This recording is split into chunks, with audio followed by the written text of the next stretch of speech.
Before we dive into tonight's tale, make sure to hit that subscribe button if you want more creepy stories that will keep you up at night.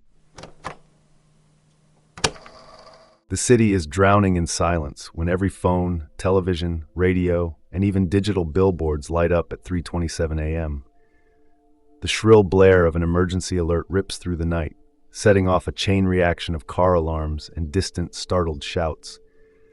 The walls of Nick Carter's small apartment tremble from the force of it, the sound rattling the loose panes of his window. His phone screen glares in the dark, displaying the message in bold, pulsing red letters. Remain indoors. Do not look at the moon. Nick sits up too fast, his pulse hammering in his ears. The alert repeats, the letters almost seeming to breathe as they flash. A muffled curse comes from the apartment above as his upstairs neighbor pounds on the floor in irritation. Probably just another restless night for the guy, but Nick can't shake the feeling that this isn't just some test of the emergency system. Through the thin walls, he hears movement, a door opening, a baby crying somewhere down the hall. Nick swings his legs over the side of the bed, rubbing a hand down his face. He's used to being awake at odd hours, comes with the territory of working deliveries.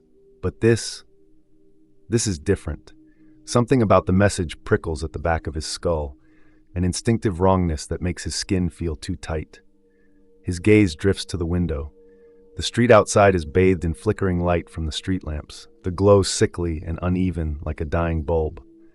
But it's not just the lighting. Something about the city itself feels off. It's too still. No passing cars, no sirens wailing in the distance, just the occasional shuffle of movement in the dark, vague shapes slipping between the pools of light. Then his phone vibrates again, jolting him out of his daze. Disregard previous warning. The moon is safe. Step outside. Nick stares at the new message. His fingers hover over the screen. The hell? They don't just cancel emergency alerts like that. Not this fast. His gut twists as he swipes up, scrolling through news updates and social media, trying to find anything that makes sense. Some people are talking about it, posting screenshots of the same warning. Others claim they never got an alert at all. And then there are the ones telling people to go outside. Nick's phone chimes with a group chat notification. Danny, yo, WTF is going on? Guys, do not go outside. My uncle's a cop. They never sent anything. Danny, bro, it's just the moon. Relax. Nick swallows hard. His mouth is dry. He glances back toward the window, some deep, uneasy part of him screaming not to look. But he does. He can't help it. At the far end of the street, shadows shift. Silhouettes of people standing motionless in their yards, heads tilted back at an unnatural angle, staring, smiling. Nick's breath catches in his throat. He backs away from the window, his fingers tightening around his phone.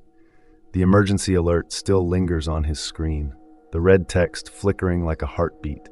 Then, across the street, his neighbor's porch light flicks on.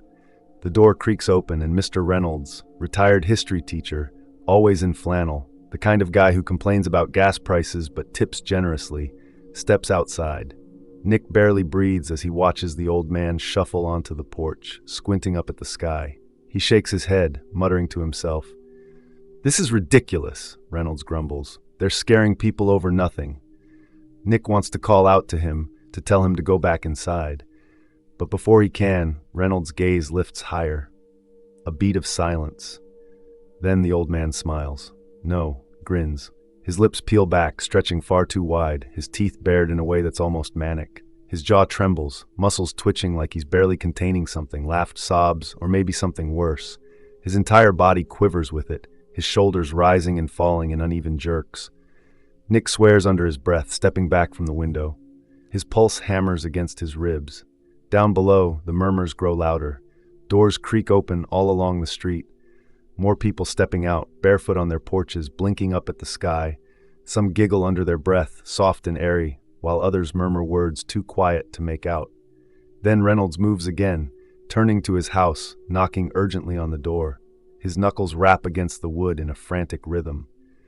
"Maggie," he calls, his voice thick with emotion. "Maggie, come look! It's beautiful." Nick stumbles back, gripping his forehead. His apartment suddenly feels too small, the air too thin. And then a voice sharp and real cuts through the rising unease. "Nick? You awake?" Nick flinches, spinning toward his front door. Jules. Her voice is muffled through the wood, But he doesn't hesitate. He yanks the door open. Jules stands in the dim hallway, still in her pajamas, her dark curls a frizzy mess. She clutches her phone with both hands, her fingers trembling against the screen. Her face is pale, eyes wide and glassy, like she's trying really hard not to lose it. She holds the phone up between them. Danny just sent me a picture of the moon. Nick swallows, the words hitting like ice down his spine. Jules' fingers twitch against the phone case. Her breathing is fast and shallow, and now he's not answering. For a long moment, neither of them speak. Somewhere outside, laughter ripples through the streets. Not normal laughter, not right. Nick's stomach twists, his mouth bone dry. He grips the doorframe like it'll keep him grounded. "Jules," he says quietly, "you didn't open it, did you?" She doesn't answer right away. Her throat bobs. Then softer, barely above a whisper, "I think he did."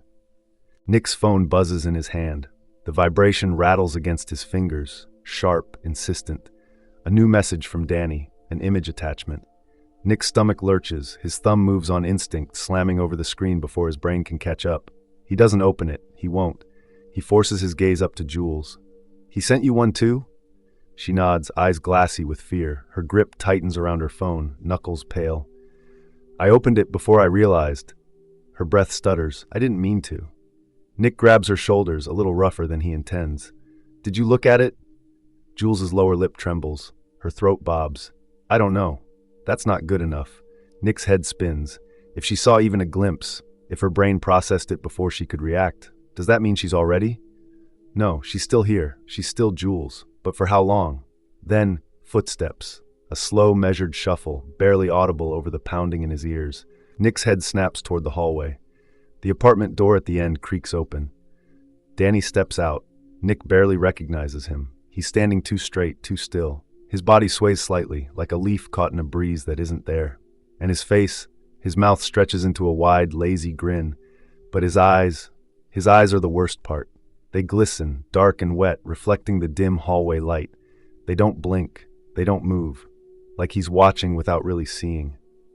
Danny tilts his head, and when he speaks, his voice is light, airy. "You should really check it out, guys." Jules stiffens beside Nick, her breath catching in her throat. Nick clenches his jaw, his hand already reaching for the door. "Just a quick look," Danny continues, taking a slow step forward. "That's all it takes."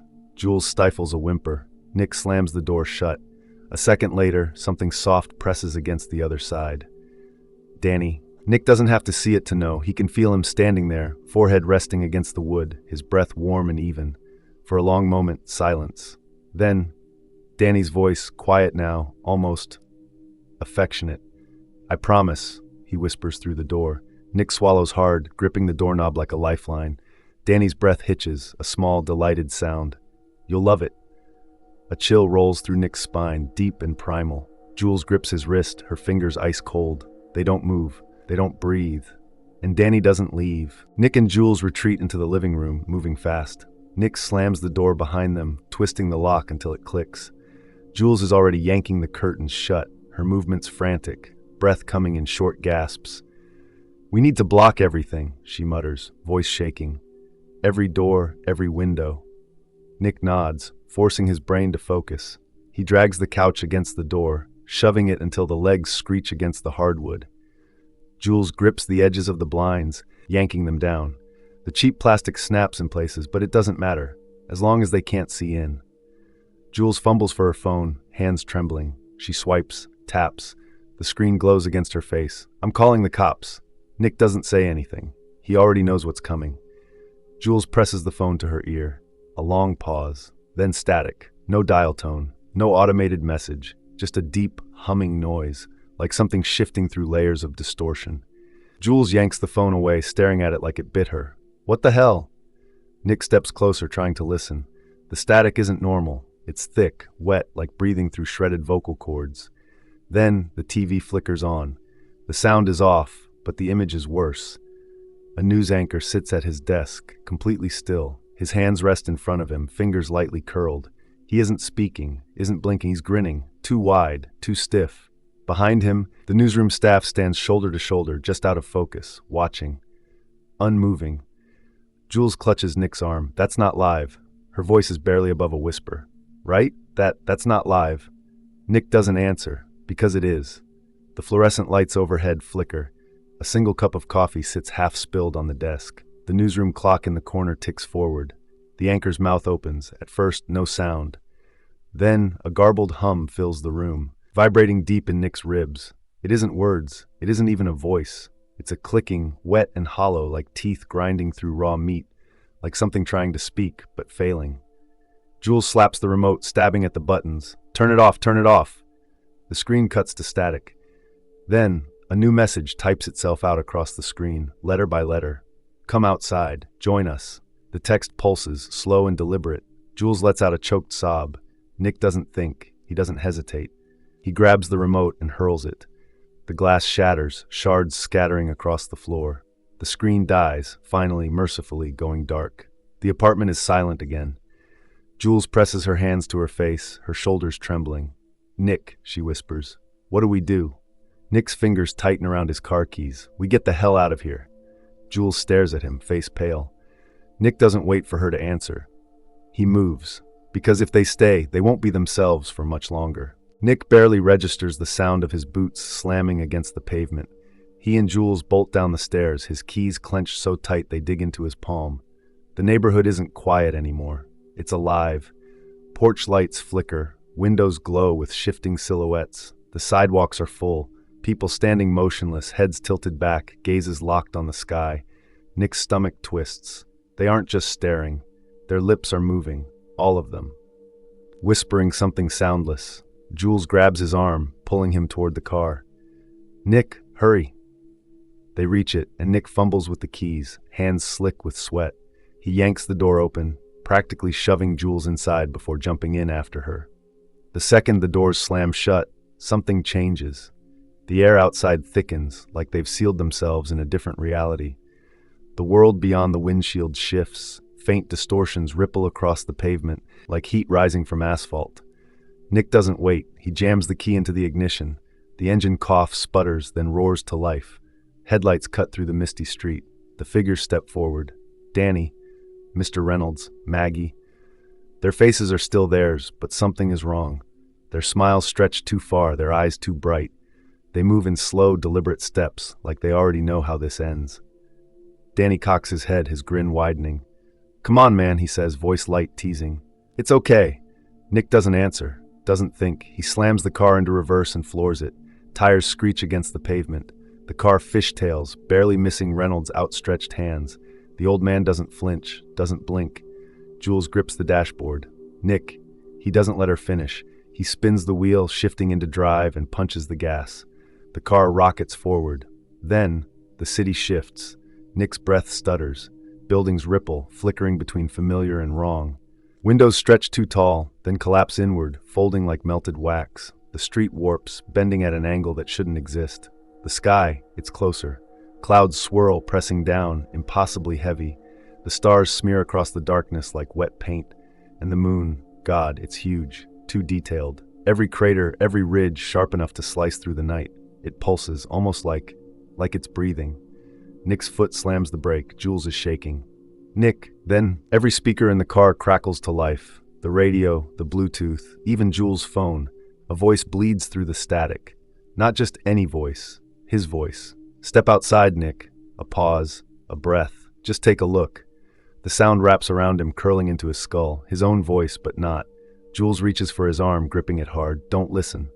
Nick grips the steering wheel so tight his knuckles go white. He needs to move, because if he doesn't, he won't be Nick anymore. Nick and Jules barely slam the doors shut before sprinting. The hospital looms ahead, one of the only buildings still lit. The automatic doors stutter open, sluggish, as if the place itself doesn't want them inside. They stumble into the lobby, breath ragged. The scene inside is chaos. A few nurses push gurneys against the windows, blocking out the outside world. Phones ring endlessly, unanswered. Somewhere down the hall, someone screams. A doctor rushes past them, nearly knocking into Jules. Nick grabs her, steadying them both as he scans the room. Most of the staff looks normal, tired, terrified, but normal. Then a woman steps in front of them, Dr. Patel. Her scrubs are wrinkled, stained, but her eyes are clear, focused. She looks them up and down. You didn't look, did you? Nick shakes his head. Jules does the same. Dr. Patel exhales, the tension in her shoulders easing slightly. Good, but we have a problem. She gestures for them to follow. Nick hesitates. What kind of problem? Her jaw tightens. You'll see. She leads them past the ER desk, deeper into the hospital. The fluorescent lights overhead flicker in patches, casting jagged shadows on the tile floor. The noise grows worse, patients whimpering, some murmuring to themselves, others laughing. Nick keeps close to Jules as they reach a secured room. Inside, a man is strapped to a hospital bed. His chest rises and falls too fast, like he's buzzing with energy. His wrists strain against the leather restraints. His skin, it's moving. Nick swallows hard. The man laughs, a choked, wheezing sound that shakes his entire body. His lips curl in a grin that shouldn't be possible, his teeth too white, too many. Jules grips Nick's sleeve. Dr. Patel swallows. It's been happening all night, people coming in after looking at the moon. First, they can't stop smiling, then the laughing starts. And then, the man shudders violently. Nick hears it before he sees it. A wet, sickening pop. The man's shoulders bulge. His skin stretches, distorting as if something is inside him, something trying to force its way out. His laugh turns into a shriek. Then, a sharp, stomach-turning crack. His skull splits. A jagged line tears across his forehead, stretching wide like a grotesque second mouth. Skin peels back, slick and glistening, as something pushes through the opening. Something shaped like him. Same height, same limbs. But wrong. Its features are too smooth, its movements too fluid, like it hasn't quite figured out how to be human. And its eyes, they don't have any. Just deep, hollow pits where they should be. Jules gasps. Nick moves. He yanks her backward just as the restraints snap and the thing steps forward. Dr. Patel shoves them through a set of double doors, her grip tight on Nick's arm. He barely registers the sterile scent of antiseptic before the doors slam shut behind them. The room is different from the rest of the hospital, colder, quieter. No patients, no distant wails of laughter, just a handful of people huddled around flickering monitors. Scientists. The overhead lights are dim, the glow from the screens casting warped shadows on the walls. Nick catches bits of hushed conversation, words like signal, anomaly, mimicry. A man in a wrinkled lab coat looks up. Dr. Ellis. His eyes are bloodshot, his hair disheveled like he's been awake for days. He barely acknowledges them before turning back to the screen. This isn't our moon. Nick blinks. What? Dr. Patel exhales sharply. Ellis ignores her. He types something on the keyboard, enlarging an image taken an hour before the first alert.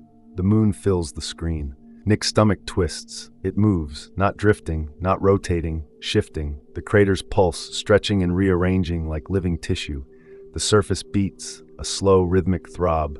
Jules grips the edge of the table, knuckles white. Then what the hell is it? Ellis swallows hard. A signal. Nick steps closer. A signal for what?